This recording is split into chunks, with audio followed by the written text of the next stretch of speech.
Welcome to this discussion about making the perfect mixture of structure and autonomy uh, and customizing exercises for a conversation class. So, one of the challenges that ESL instructors have is making our materials as interesting and relevant to students as possible. The chances are that you're from a different culture, a different generation, and or a different socioeconomic group from your students. You probably have different marital status, different interests, and different goals. So how can you tap into what will be most stimulating for your students to talk about when they are practicing conversation techniques? In other words, how can you customize the exercises for your current group of students? And let's say you're able to come up with some topics that are very stimulating to your students this term. Will those topics still be interesting to your students the next term or in 3 months? Does that mean you have to constantly updating those topics? The answer is no. I'm going to tell you how you can make sure that your materials are fresh and stimulating to each class of students, no matter where they are from or how old they are. And to demonstrate this, I'll include a sample activity that you can download for free in the link below. So we want to accomplish two goals in this sample lesson.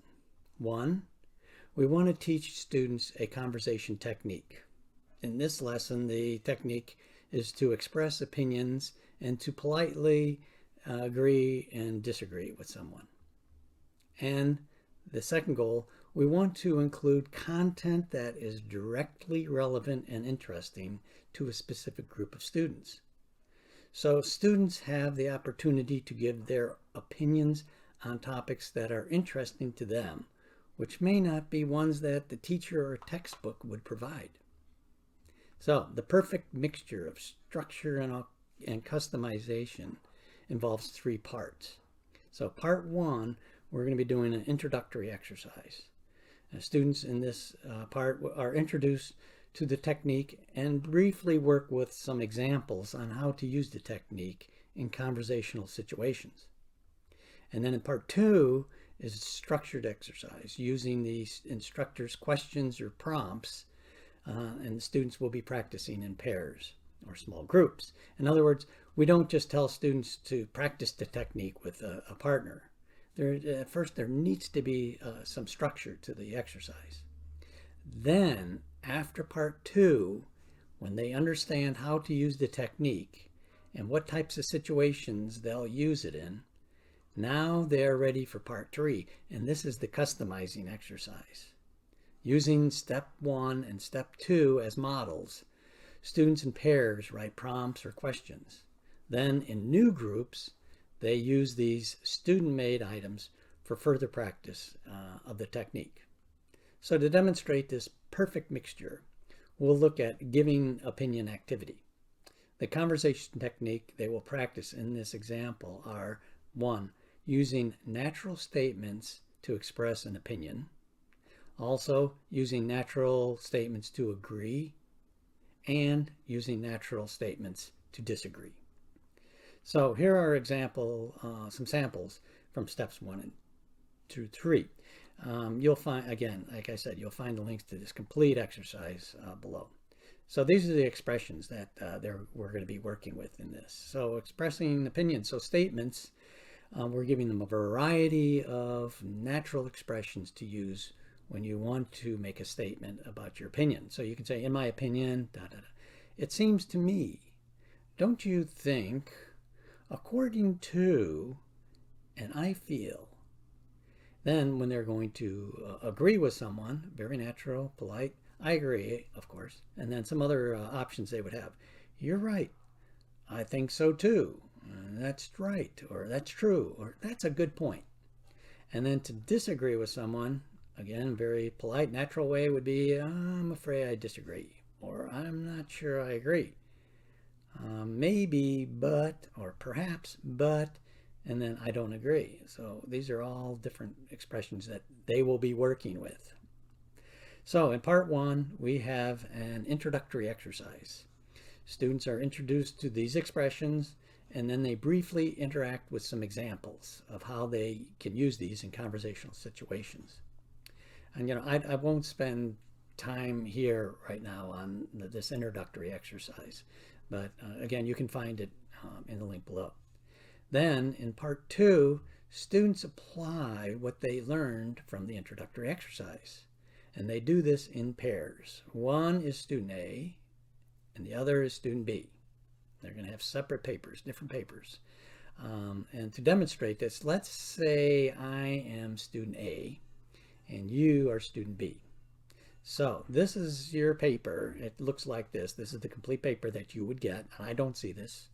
And you see there's step 1, and in the middle there's step 2, and then at the bottom is step 3. So we're going to go through each of these parts separately, and I'll demonstrate this to you. So let's start with step 1.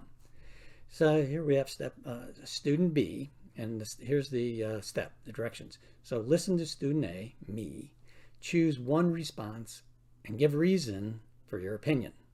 So you're going to agree or disagree, and you're going to give your opinion. So the first one, you're going to be listening, and after I say my opinion, then you're going to do number 1, you're going to say I agree, or I'm afraid I disagree. You're going to choose one of those expressions. You're not going to choose any of the other expressions. I want the students to get used to using all of these different expressions. So in this one, we're kind of structured here. You got to choose one of these expressions. So let's say on my paper, then I'm going to start. I read my first statement, which is, I feel Vancouver, Canada, is the best city in the world. Now you look at your paper, and you're going to agree or disagree with number 1. And let's say you say, I'm afraid I disagree. And then you have to give your reason for that. So you might say, Vancouver is kind of chilly in the winter, and it's very rainy. I much prefer a city like Barcelona, Spain. And then we can talk. I can tell you my reason why I think Vancouver is the best city, and we can talk maybe for a minute or so, or we can just, after we've kind of given a little reason for our opinions, we can move on then to number 2. And then in number 2, I read from my paper, don't you think girls are harder workers than boys? And again, you have to choose, that's true, or I'm not sure I agree. And then again, give your reasons and we talk about it. So we continue with me giving my opinions for several statements, and then we change to step 2. And in step 2, this is what is on your paper. So it says step 2, fill in the blanks. So I've got 2, you see number 8 and number 9. There's some blanks there. So even though this is structured in many ways, there is actually some even customization here in step 2. So the first thing you're going to do is look here, I feel TV is, and then you think, TV is important. So you write down, I feel important. So then after you fill those in, then we can start.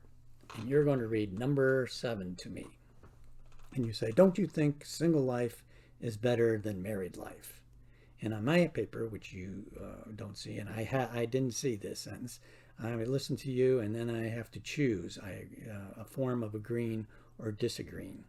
And then I give my opinion about it, and then you give me your opinion. And this is kind of fun because here you said, don't you think single life is better than married life? Now, what's fun about this is you are forced to support the opinion that single life is better, even if you don't really agree with it. So it's kind of fun and creative. And not so serious that, you've got to come up with a great reason. No, you're kind of forced to support that opinion. So we go through these, agreeing, disagreeing, giving our opinions. Every time we have a different expression that we're using. For example, here you see number 7 says, don't you think? Number 8 says, I feel. Number 9, in my opinion. Number 10, it seems to me. These are all different expressions now for giving an opinion. And you've got a variety of expressions that you've worked with. So now they understand the technique and they've practiced it. And now they're ready for the customizing step. This is when they will be talking about topics that are most current and interesting to them. However, again, we don't just tell them, okay, get with a partner and talk about any topic you want and give your opinions and agree and disagree. No, we still have to have some structure to make this a productive activity. So here's step 3. And both you and I, even though I'm A and you're B, we both have the same directions here. For step 3, it says, with your partner, write several sentences in the space below, giving your opinion. Use the opinion statements. So they're going to draw from those opinion statements that they practiced before, and they're going to write some statements of opinions. The reason we do this in pairs, the reason you and I are going to do this, is because sometimes it can be kind of challenging for students to come up with some kind of statements. And so together we can kind of stimulate each other, and it just makes it a lot easier to come up with some statements. So and this is where, again, this is where the activity is always up to date and appealing to a specific generation of students, a specific group of students. So many of the topics that the statements they would come up with are things that the teacher would be completely it would be unknowable for the teacher to have. So, for example, I remember hearing some statements like these, which of course I had no idea was a topic they were interested in. So in one class they said, it seems to me that Anna, one of their classmates, and Tanya, another classmate, should find a new apartment. First of all, I didn't even know they were roommates, and number 2, I didn't realize they were having problems with their apartment, but I guess the other students in the class knew about this, and so they could give it was going to be a good one for them to talk about, give their opinions about. And another one was, don't you think Wang, a classmate, and Kim, another classmate, would make a good couple? And they had a lot of fun talking about this one too.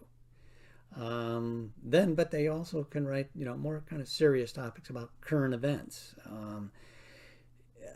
For example, I feel the U.S. should accept more refugees. Some students wrote that, and which is a current topic and an interesting topic. I don't know, maybe a year from now it's not going to be a big deal. But for this group at this time, it's a good topic to talk about. So after you and I have written several statements with our opinions, we have the same ones on our paper, then we're going to do step 4. So it says, find new partners and read your opinions to them. They will agree or disagree with you and give you a reason for your opinion. So we're going to split up. You are going to be matched with another partner, a different partner, or partners. It could be 2-3 people in a group, and I'm going to be split up. And then I'm going to read the questions that you and I wrote together, not the questions, the statements that you and I wrote together to these new partners. They are going to agree or disagree with me, and I get to hear what they wrote with their partners, and I'm going to agree or disagree, and we're going to have discussions with it. So this step is just pretty amazing. The students tend to become a lot more animated, and this constructive noise in the class greatly increases. Often there's a lot of laughter, and the students, they're really determined to understand each other's what each other's statement is and how they're agreeing and disagreeing, because it's really they're interested in what is your opinion on this topic that I just came up with my other partner. And so it just becomes a very natural interaction for them. So that is how you can give activities both structure and autonomy. In the link below, I'll include more activities that are like this, in which they're developing a technique, but they're also customizing the content of it. So thanks for listening.